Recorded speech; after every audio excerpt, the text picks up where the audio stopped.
When Paul of Tarsus entered the gates of Athens 2,000 years ago, he beheld temples of many gods and was troubled at the sight of ornately decorated shrines dedicated to a plethora of idols. As he continued to walk the paths of the city, something strange caught his eye as he approached a small altar set apart from the other temples. On its face, a mysterious inscription that read, "To an unknown God."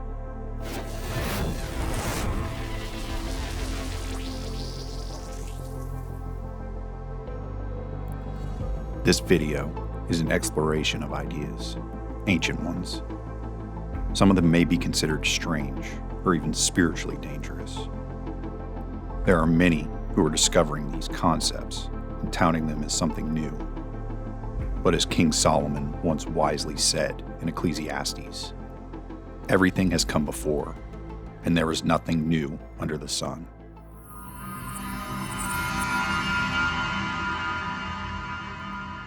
Men of high learning, people of tribes long gone, have cast their cries skyward, looking for the divine, for a God to approach, to move the stars from his path as he removes the cosmic veil, leaving no doubt of his existence.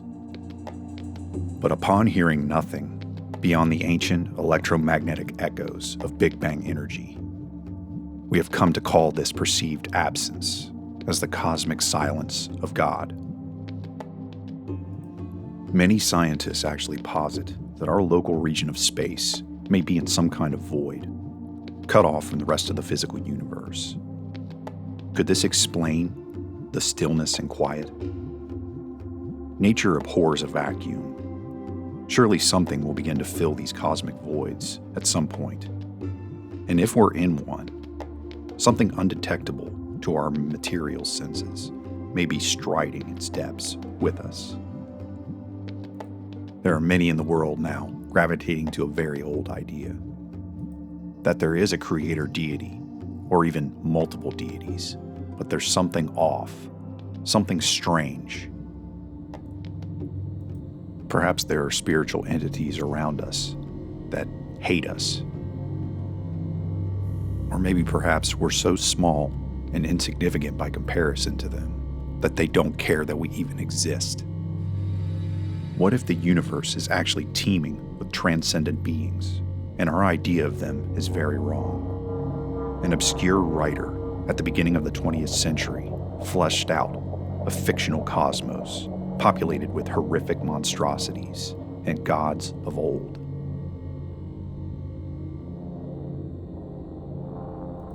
H.P. Lovecraft didn't claim to receive his stories through literal visions, but he was a vivid dreamer, and his active imagination allowed him access to these pictures of the divine. He described it as a kind of dream logic, and he even wrote about visits that he got from night gaunts, which were silent, faceless black creatures that appeared to him in nightmares since his childhood. And as he expanded the mythos of these otherworldly creatures and strange gods in his stories, Lovecraft emphasized the importance of the subconscious mind, where deeper knowledge may reside and emerge from the pitch blackness. His gods were often primordial destroyers, looking only to further interests beyond human affairs.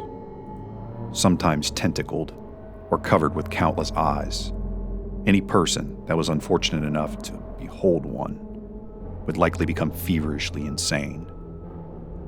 They were more archetypal forces of nature, more than anything that we would call life. And they were no friend of mankind. But Lovecraft's universe bears a striking resemblance to the pantheon of a different religion, an inversion of Christianity, in which a creator has trapped its creation in an enclosed prison of existence.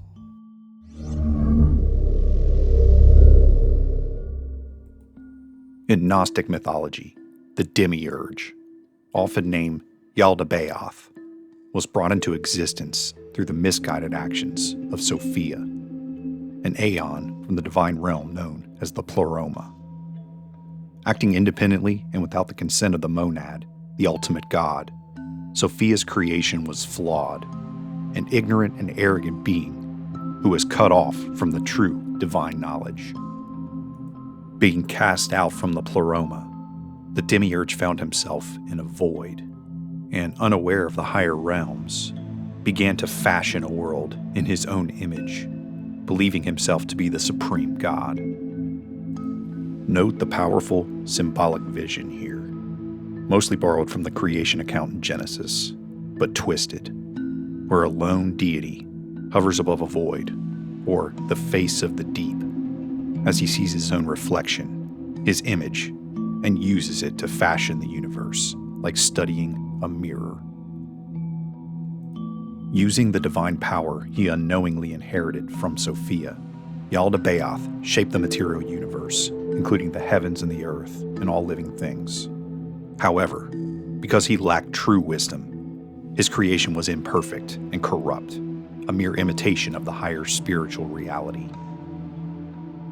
To rule over his creation, he brought forth the archons, lesser beings who helped him maintain control over the physical realm. These were often depicted as oppressive rulers that helped the demiurge maintain his rule. Despite his dominion, Yaldabaoth was unable to create human beings with true life on his own, and according to some Gnostic text, he and his archon shaped the first human, Adam. But he remained lifeless until the higher god or emissaries from the Pleroma breathed a divine spark into him. This enraged the demiurge, as humanity now carried a fragment of the true divine essence, something he lacked. And to keep humans under his control, he trapped them in physical bodies. But a fascinating correlation to this has just emerged from science.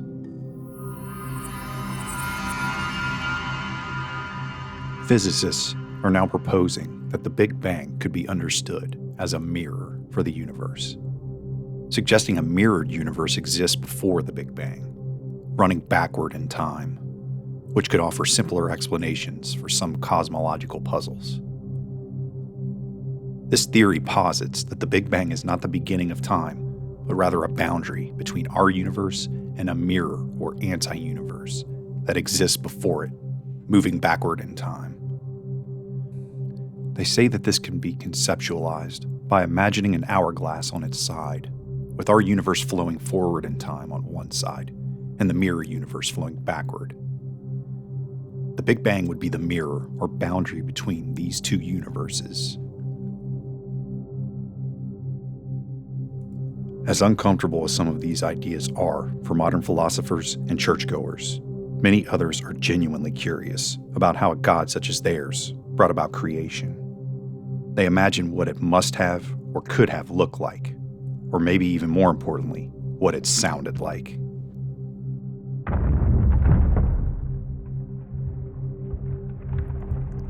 The information given in Genesis lays out a pretty powerful sensory experience, one that many don't think deeply enough about.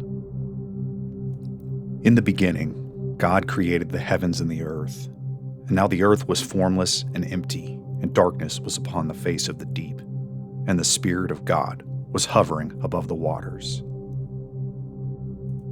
So far, we have an image of God hovering over something pre-existent to the earth, a mass of darkness, much like the story in the Gnostic myth. Did he see his reflection? Was this to be the early prototype of humankind, as we are said to be made in the image of God? Could this darkness, this face of the deep, be referring to dark matter and dark energy, which together make up for 95% of the mass energy content, according to the latest science? But an even more interesting proposition seems to emerge in the next few infamous verses. And God said, "Let there be light," and there was light. God saw that the light was good, and he separated the light from the darkness. Now, the interesting part about this is that most Christians are solely focused on the light in these verses. But what has really stood out to me lately is that before light came into existence, the sound of God's voice came forth first. sound preceded light. The will of action is clearly seen in a causal relationship here. The mysteries of these passages somehow only deepen the clarity of some of the details. Let's just circle back to physics for a second.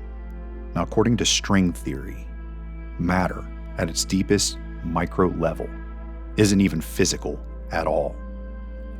Physical reality is actually made up of tiny, infinitesimally small strings. Tiny traces, vestiges of energy that vibrate at their own unique frequencies. For all intents and purposes, it seems to be sound itself. What if, at the beginning, this very power was at work? A power, a voice, representing the will moving forward into the depths. Then a sudden moment, so incomprehensibly fast, an emergent illumination. All from the very first words spoken. Now, these strings that physicists say make up everything may be a resonance of the divine, the very voice of God that came forth at the beginning. We stand in awe of this moment, but it is not a singular event. I believe that we reflect this same power, but on a much smaller scale.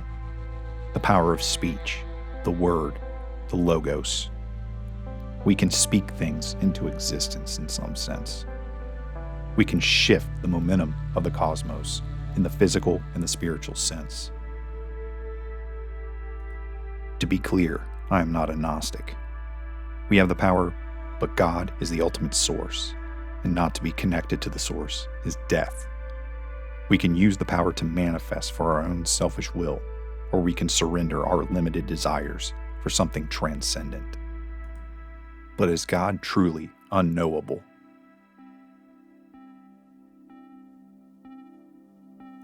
According to Gnostics, their idea of the ultimate God, their monad, is so far beyond our reality that it is truly unreachable, distant, cold.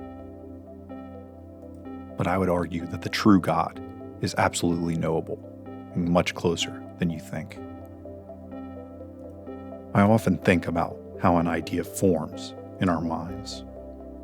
The bending synapses, an electric light filling the depths of nothingness, darkness with the seed of creation. Then, somehow, a thought is birthed, an energetic echo of the music of the world above, beyond. Yet we still can't tell exactly where they come from. To communicate is a miracle of creation. We send out vibrations, waves of subtle energy, and our inflections in body language, facilitating a symphony of articulation. And to me, we're simply imitating what came at the beginning. Now, Paul, who had read the cryptic inscription to an unknown God, went on to the synagogue in Athens and reasoned with the philosophers and thinkers of the city with these words. People of Athens, I see that in every way you are very religious. For as I walked around and looked carefully at your objects of worship, I even found an altar with this inscription, to an unknown God. So you are ignorant of the very thing you worship. And this is what I'm going to proclaim to you. The God who made the world and everything in it is the Lord of heaven and earth, and does not live in temples built by human hands. And he is not served by human hands, as if he needed anything. Rather, he himself gives everyone life and breath and everything else. From one man, he made all the nations, that they should inhabit the whole earth. And he marked out their appointed times in history and the boundaries of their lands. God did this so that they would seek him and perhaps reach out for him and find him, though he is not far from any one of us. For in him we live and move and have our being. As some of your own poets have said, we are his offspring. Therefore, since we are God's offspring, we should not think that the divine being is like gold or silver or stone, an image made by human design and skill. In the past, God overlooked such ignorance, but now he commands all people everywhere to repent. For he has set a day when he will judge the world with justice by the man he has appointed. He has given proof to this to everyone by raising him from the dead. Paul's words here resonate deeply, and if you didn't catch all of it, I encourage you to go back and listen to them again. I encourage you all to keep an open mind, to search for the truth, and the right path will emerge. So have faith and walk the path when the time comes. But listen carefully and quiet your mind, because as this video demonstrates, there's a distinct possibility that the voice of God is calling out all around us, resonating. We only have to listen.